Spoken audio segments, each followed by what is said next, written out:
A'udzubillahiminasyaitonirrajim. Bismillahirrahmanirrahim. Assalamualaikum warahmatullahi wabarakatuh. Innal hamdalillahi nahmaduhu wa nasta'inuhu wa nastaghfiruh wa na'udzu billahi min syururi anfusina wa min sayyiati a'malina. May yahdihillahu fala mudhillalah wa may yudlil falan tajida lahu waliyyan mursyida. Asyhadu an la ilaha illallah wa asyhadu anna Muhammadan abduhu wa rasuluh la nabiyya ba'd. Amma ba'd.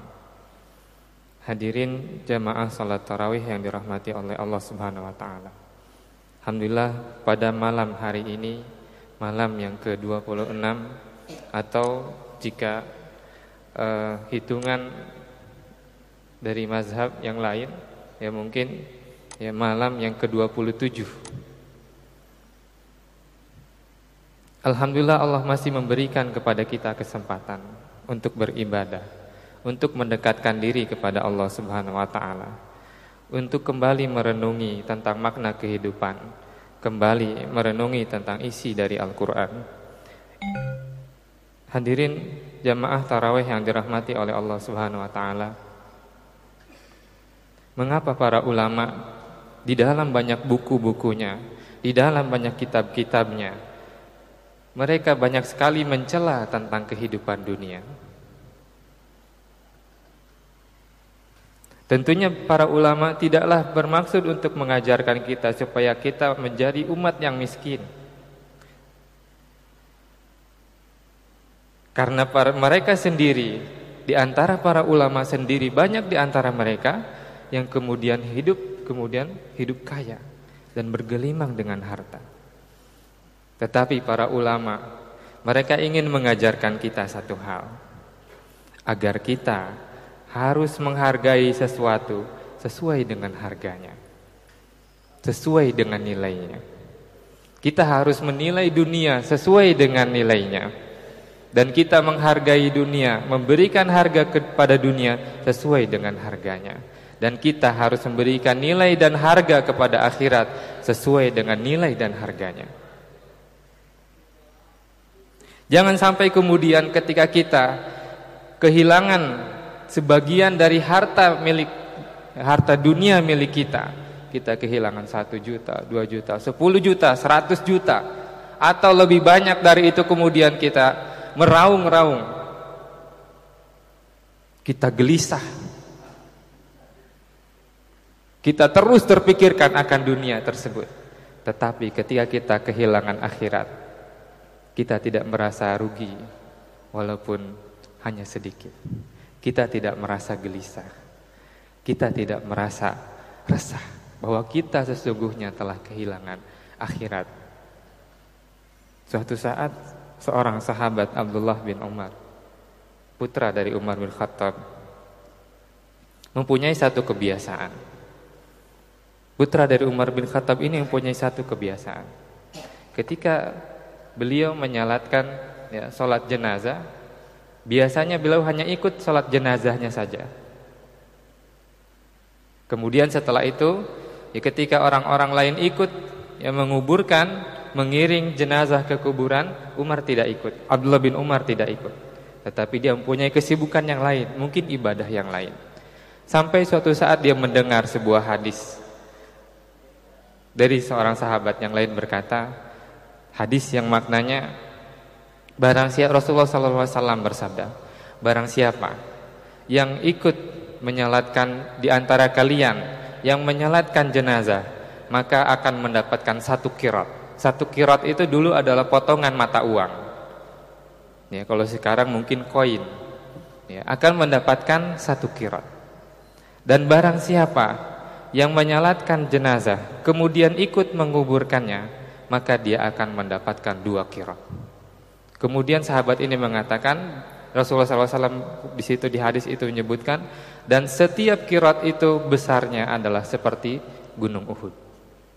Ketika mendengar hadis ini, Abdullah bin Umar langsung tercengang. Kemudian dia mengirim utusan untuk bertanya kepada Aisyah radhiyallahu anha, betulkah Rasulullah bersabda seperti ini? Sambil menunggu-nunggu di masjid. Ketika utusan itu kembali dari Aisyah, menjelaskan jawaban Aisyah, apa? Kata Aisyah, betul, itu adalah hadis dari Rasulullah SAW. Itu adalah ucapannya Rasulullah SAW. Kemudian Abdullah bin Umar langsung menggenggam pasir yang ada di hadapannya, dan dia genggam, diangkatnya, didekatkannya kepada mukanya. Kemudian dia bilang, duhai, alangkah ruginya aku, berapa banyak kirot yang telah aku lewatkan di dalam kehidupan ini. Cobalah lihat kehidupan kita, mungkin banyak sekali kebahagiaan akhirat yang kita lalaikan. Mungkin banyak sekali kebahagiaan yang Allah janjikan, tapi kita tidak segera rebut, kita tidak segera ambil, kita tidak segera cari. Sesungguhnya dunia yang kita kumpulkan ini demi Allah. Salat 2 rakaat di waktu malam, tilawah Al-Quran, istighfar, dan bentuk ibadah-ibadah lain demi Allah itu adalah lebih baik daripada dunia yang kita kumpulkan. Dunia yang kita kumpulkan, harta, rumah, kendaraan, tidak akan menjadi bekal bagi kita nanti kelak di akhirat. Cobalah lihat bagaimana Allah Subhanahu wa taala di dalam surat Al-Haqqah menggambarkan kerugian orang-orang yang dia diberikan yang tidak beramal soleh, kemudian diberikan kitab catatan amalnya dari tangan kirinya. Fa amma man utiya kitabahu bishimali fa yaqulu ya laitani lam uta kitabiyah wa lam adri ma hisabiyah ya laitaha kanatil qadiyah ma aghna anni maliyah halaka anni sultani. Fa amma man utiya kitabahu bishimali, sedangkan orang-orang yang diberikan kitab dari tangan kirinya, fa yaqulu ya laitani lam uta kitabiyah, aduhai, alangkah buruknya aku, lebih baik aku tidak diberikan kitab catatan amalku ini. Halakaan ya laitani lam uta kitabiyah wa lam adri ma hisabiyah, dan aku tidak tahu hisabku seperti apa. Lebih baik seperti itu. Lebih baik dia tersiksa di padang mahsyar daripada ketika dia mendapatkan kitab dari tangan kirinya.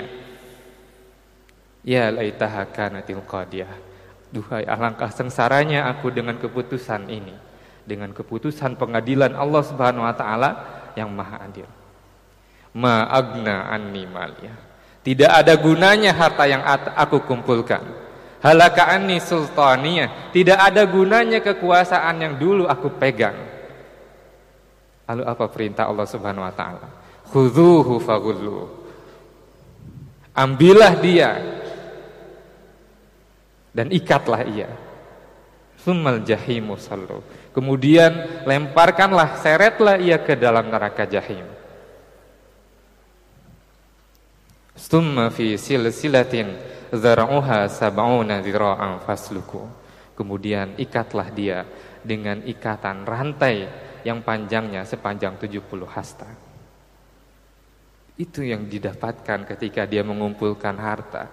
Itu yang didapatkan ketika dia mengumpulkan, ketika dia bermegah-megahan dengan jabatan yang dia pegang, dan dia melupakan akhirat. Keluarga, orang tua, anak, kenalan dan kerabat, itu tidak akan pernah berguna bagi kita kelak di akhirat. Coba lihat di surat Al-Ma'arij ayat 11. Yubassarunahum, dan ketika mereka melihat azab Allah Subhanahu wa taala, yawaddul mujrimu law yaftadi min azabi yaumi idzin bibani. Orang-orang yang berbuat kemaksiatan, mereka pada waktu itu berangan-angan, bercita-cita, law yaftadi yauma idzin bibani. Lebih baik aku korbankan saja anak-anakku supaya aku terlepas dari azab. Wa sahibatihi, dan aku korbankan istriku, wa akhi, dan aku korbankan saudaraku, wa fasilatihi allati tuwi, dan aku korbankan seluruh keluargaku. Supaya apa? Supaya aku bisa selamat dari siksa Allah ini. Tapi Allah Subhanahu wa taala menjawab, kalla, sekali-kali tidak. Yawaddul mujrimu law yaftadi min adzab yaumi idzin bibani wa sahibatihi wa akhi wa fasilatihi allati tuwi wa man fil ardi jami'an thumma yunji. Dia inginnya semua orang di dunia ini dia korbankan saja untuk membayar kejahatan dia. Tetapi Allah menjawab, tidak, sekali-kali tidak. Kita hanya akan dibalas atas apa yang kita lakukan. Kita hanya akan mendapatkan balasan hanya dengan apa yang pernah kita lakukan dulu di dunia atau sekarang di dunia ini.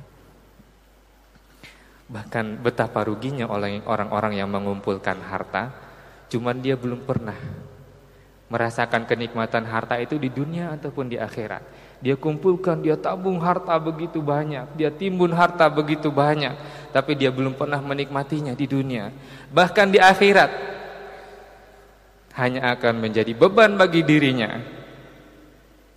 Di dalam Al-Quran disebutkan, yauma tuhma 'alaiha fi nari jahannam wa tuqwa biha jibahuhum wa junubuhum wa zuhuruhum.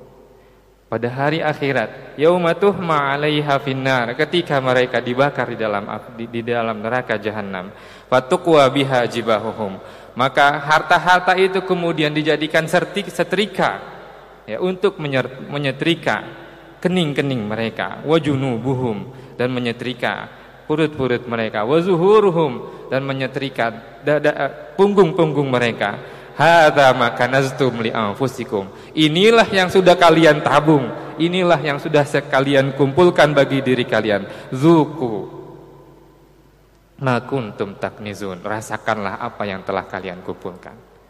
Alangkah ruginya kita kalau kita selama hidup di dunia ini hanya mengumpulkan keindahan-keindahan, kenikmatan-kenikmatan dunia, tapi kita lupa akan kenikmatan yang abadi kelak di akhirat. Gelar, jabatan, kekuasaan yang kita cari-cari tidak akan dapat menyelamatkan kita dari siksa Allah Subhanahu wa taala. Lalu apa yang dapat menyelamatkan kita? Di dalam satu hadis ada salah satu yang dapat menyelamatkan kita dari azab Allah Subhanahu wa taala. Apa itu? Tidak sulit untuk mendapatkannya. Apa itu?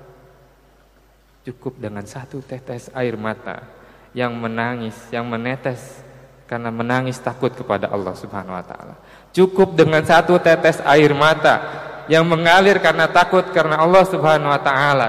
Itu yang dapat menyelamatkan kita dari azab Allah Subhanahu wa taala. Rasulullah sallallahu alaihi wasallam bersabda, salasatun la tara a'yunuhumun naru yaumal qiyamah. Ada 3 orang, 3 golongan yang mata mereka tidak akan pernah melihat api neraka. Siapa itu? Ainun bakat min khasyatillah, yaitu mata-mata yang takut, yang menangis karena takut karena Allah Subhanahu wa taala. Wa ainun harasat fi sabilillah, mata-mata yang terbangun karena mereka menjaga di jalan Allah Subhanahu wa taala karena berjihad. Wa ainun godat min maharimillah, dan mata-mata yang menunduk, yang tertutup ketika melihat apa-apa yang diharamkan oleh Allah Subhanahu wa taala kepadanya. Cukup dengan satu tetes air mata saja, sesungguhnya Allah Subhanahu wa taala bisa mengampuni kita, bisa menyelamatkan kita dari azab Allah Subhanahu wa taala. Jangan sampai semangat kita dan amalan kita untuk mendapatkan janji Allah Subhanahu wa taala di akhirat ini tidak lebih baik daripada usaha kita untuk mendapatkan dunia, tidak lebih baik dari usaha kita untuk mendapatkan harta, jabatan atau kedudukan di dunia. Maka kalau kita sudah memahami hal ini yang diajarkan oleh para ulama ini, maka pahamilah satu hal yang diajarkan oleh Rasulullah SAW di 10 hari terakhir. Rasulullah SAW bersabda, taharru lailatal qadri fi ashril awakhir min Ramadan. Carilah, kejarlah Lailatul Qadar ini, Lailatul Qadar, malam Al-Qadar itu di mana? Di 10 hari terakhir Ramadan. Berusahalah, bersungguh-sungguhlah, dapatkanlah Lailatul Qadar ini. Karena kalau kita mendapatkan Lailatul Qadar setelah kita berusaha dan bersungguh-sungguh, maka sesungguhnya itu adalah kebaikan bagi kita di dunia dan di akhirat. Lailatul Qadri khairum min alfi syahr, karena malam Al-Qadar lebih baik daripada 1000 bulan. Sungguh kata-kata yang dalam firman Allah ini lebih cukup untuk menjelaskan kepada kita keutamaan-keutamaan Lailatul Qadar. Cukup kita katakan Lailatul Qadri khairum min alfi syahr. Baik, lebih baik daripada 1000 bulan, lebih baik pahalanya, lebih baik ampunannya, lebih baik amalan yang kita lakukan pada malam hari itu. Seandainya kita melakukan qiyam lail pada malam hari itu, maka itu lebih baik daripada kita qiyamul lail selama 1000 malam, 1000 bulan. Seandainya kita melakukan tilawah Al-Quran pada malam itu, maka itu lebih baik daripada 1000 bulan kita membaca Al-Quran terus-menerus. Mana yang lebih baik? Maka Rasulullah SAW menyebutkan, taharru Lailatul Qadri, kejarlah, berusahalah untuk mendapatkan Lailatul Qadar. Dan seandainya kita tidak mendapatkan malam Lailatul Qadar, atau Allah Subhanahu wa taala belum memberikan kita kesempatan untuk bertemu dengan Lailatul Qadar, jika kita sudah berusaha di 10 malam hari terakhir, 10 malam hari terakhir ini, siapa tahu ada satu kalimat istighfar yang kita ucapkan di 10 hari terakhir ini yang didengar oleh Allah Subhanahu wa taala. Dengan kalimat istighfar itu kemudian Allah mengampuni seluruh dosa-dosa kita. Seandainya kita tidak mendapatkan Lailatul Qadar di 10 malam hari terakhir ini, mungkin ada satu sujud yang dilihat dan diperhatikan oleh Allah Subhanahu wa taala. Dengan itu kemudian Allah meninggikan derajat kita di dunia dan di akhirat. Seandainya kita tidak bertemu dengan Lailatul Qadar, mungkin ada satu ayat yang itu kemudian didengar oleh Allah Subhanahu wa taala, dan dari ayat itu kemudian nanti bangkit menjadi syafaat bagi kita di hari kiamat kelak. Karena Rasulullah SAW bersabda, Iqra'ul Qur'ana fa innahu ya'ti yaumal qiyamati syafi'an li ashabihi. Bacalah Al-Qur'an, karena Al-Qur'an nanti kelak pada hari kiamat akan datang sebagai pembawa syafaat bagi orang-orang yang membacanya. Siapa tahu ada satu ayat yang kita baca, kita tadabburi, kemudian kita amalkan, kemudian kelak nanti di akhirat ayat ini bangkit untuk membela kita di pengadilan Allah Subhanahu wa taala. Dan dalam hadis yang lain sebetulnya disebutkan bahwa Al-Qur'an itu nanti kelak akan membela orang-orang yang membacanya di pengadilan Allah Subhanahu wa taala, akan menjadi pengacara di pengadilan Allah Subhanahu wa taala sampai orang tersebut bebas dari siksa Allah Subhanahu wa taala. Siapa tahu satu ayat itu bangkit dan membela kita. Siapa tahu ada satu doa yang didengar, diistijabah oleh Allah Subhanahu wa taala, sehingga kemudian kita menjadi orang-orang yang mendapat keberuntungan di dunia dan di akhirat. Siapa tahu ada satu amalan yang dengan amalan itu kemudian kita mendapatkan berkah di bulan Ramadan. Kita menjadi orang-orang yang disebutkan di dalam sebuah hadis, walillahi utaqa'u minan nar wa dzalika fi kulli lailah. Dan bagi Allah Subhanahu wa taala pada setiap malam di bulan Ramadan ini terdapat orang-orang yang dibebaskan dari api neraka. Sungguh, maka malam-malam hari ini, entah ini malam ke-27 ataukah ini malam ke-26, maka kita berusaha dengan sebaik-baiknya. Mudah-mudahan Allah Subhanahu wa taala memberikan kepada kita kekuatan, memberikan kepada kita kesempatan, memberikan kepada kita taufik, memberikan kepada kita semangat untuk terus berusaha mencari malam Lailatul Qadar. Dan lebih baik dari itu kemudian adalah mendapatkan rahmat Allah Subhanahu wa taala, sehingga kemudian kita tergolong menjadi orang-orang yang berbahagia, tergolong menjadi orang-orang yang selamat, tergolong menjadi orang-orang yang diberikan kemenangan menjadi penduduk surga. Aqulu qouli hadza wa astaghfirullahi wa lakum. Wassalamualaikum warahmatullahi wabarakatuh.